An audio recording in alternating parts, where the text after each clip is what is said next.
घर घर जाएंगे, ज्यादा से ज्यादा मतदान करवाएंगे, पोलिंग बूथ जीतेंगे। अच्छा, मेरा एक काम करेंगे, मेरा काम करेंगे, जरा हाथ ऊपर करके बताओ ना, करेंगे? देखिए, घर घर जाना और कहना मोदी जी आए थे, मोदी जी ने जोहार कहा है, मोदी जी ने राम राम कहा है। कह देंगे भारत माता की, भारत माता की, भारत माता की।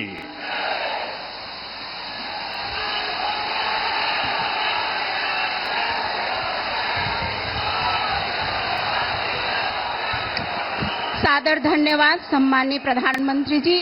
अब मैं इस सम्माननीय मंच और गरिमामय सभा को धन्यवाद ज्ञापित करने के लिए कृष्णकांत चंद्र जी जिला के अध्यक्ष को आमंत्रित करते।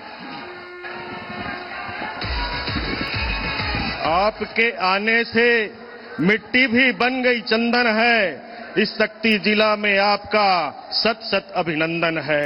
आजादी के बाद पहली बार कोई प्रधानमंत्री जी इस क्षेत्र में आए हैं, वो भी कोई और प्रधानमंत्री नहीं बल्कि भारत माता के सच्चे सपूत दुनिया को भारत में।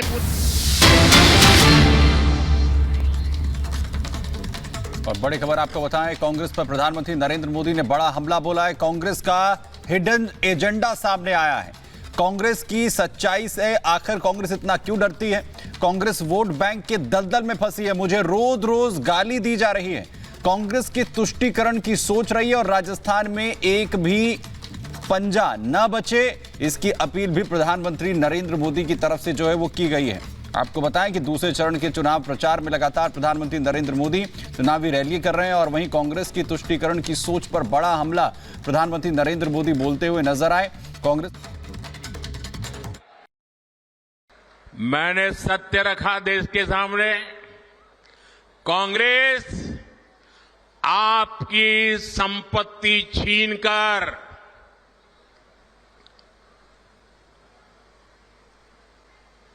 उनके खास लोगों को बांटने की गहरी साजिश रचकर बैठी है। कांग्रेस की इस वोट बैंक की राजनीति तुष्टीकरण की राजनीति का पर्दाफाश किया था। इससे कांग्रेस और उसको सिस्टम में उनको इतनी मिर्ची लगी है, इतनी मिर्ची लगी है कि वो हर तरफ गालियां देने में टूट पड़े। जो आए वो मोदी को गाली दे रहा है। मैं कांग्रेस से जानना चाहता हूं, आखिर कांग्रेस सच्चाई से इतना डरती क्यों है? जब आपने नीति बनाई है, निर्णय लिया है, तो अब जब मोदी जी ने खुल करके राज रख दिया, आपका हिडन एजेंडा बाहर आ गया, तो अब कांप रहे हो?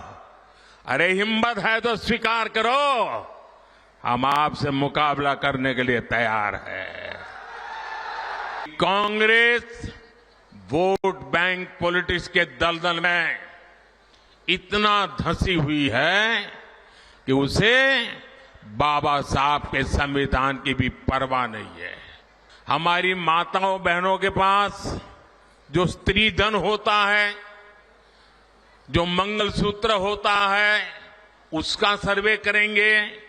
और फिर उनके एक नेता ने तो भाषण में कहा एक्सरे किया जाएगा।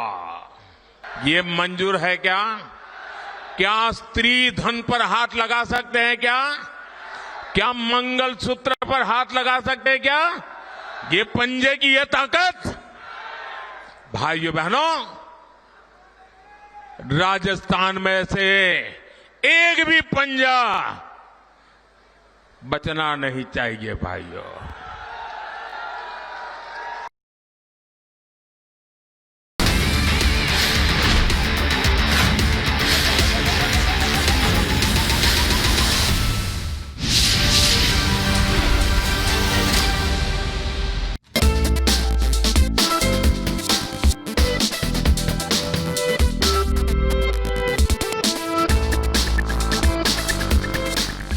2024 के लोकसभा चुनाव को लेकर मैदान तैयार है, लेकिन सवाल यही है कि इस बार बीजेपी की 2024 के लोकसभा चुनाव में चलेगी या फिर नहीं, और अगर चलेगी तो क्या बीजेपी अपने मिशन 400 को पार कर पाएगी, और अगर 400 को पार करती है बीजेपी तो 400 से कितना ज्यादा आगे जाएगी। और साथ ही बात इंडी गठबंधन की भी करेंगी कि क्या गठबंधन के प्रत्याशी बीजेपी को किसी भी फील्ड में, किसी भी मैदान में चुनौती दे रहे हैं या नहीं।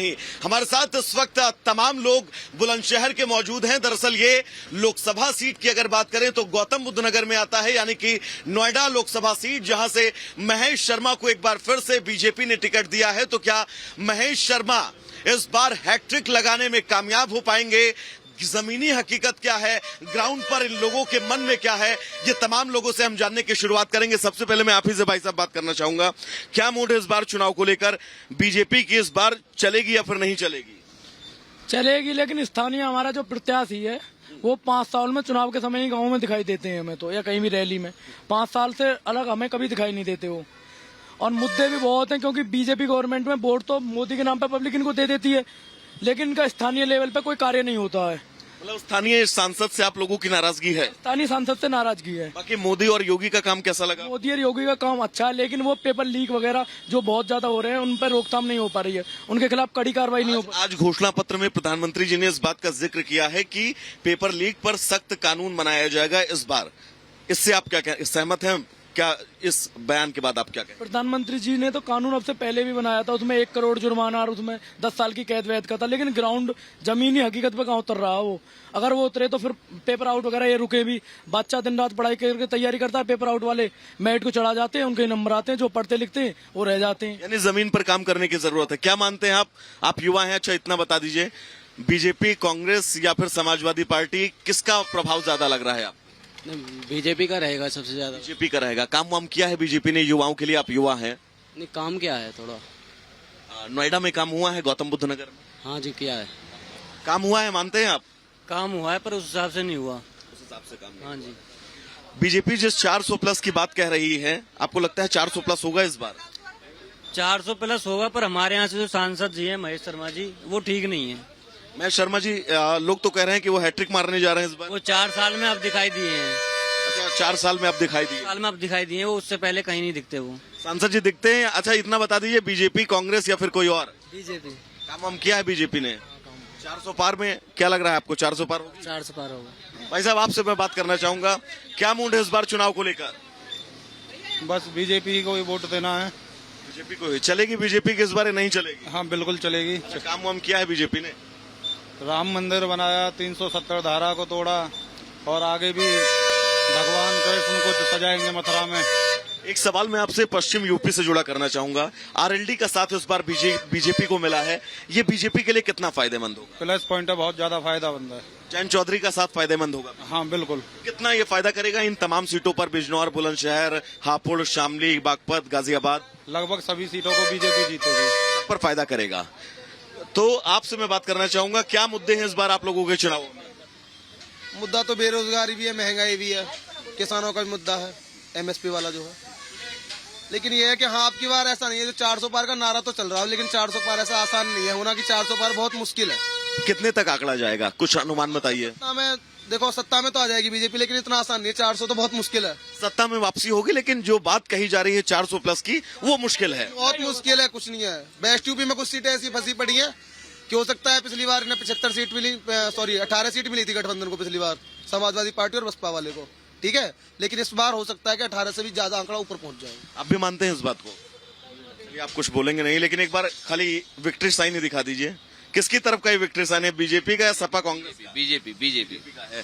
आपसे मैं बात करना चाहूंगा, क्या मूड है इस बार चुनाव को लेकर? बीजेपी की चलेगी, इंडी गठबंधन की चलेगी? बीजेपी की। बीजेपी काम वाम किया है आपके क्षेत्र में?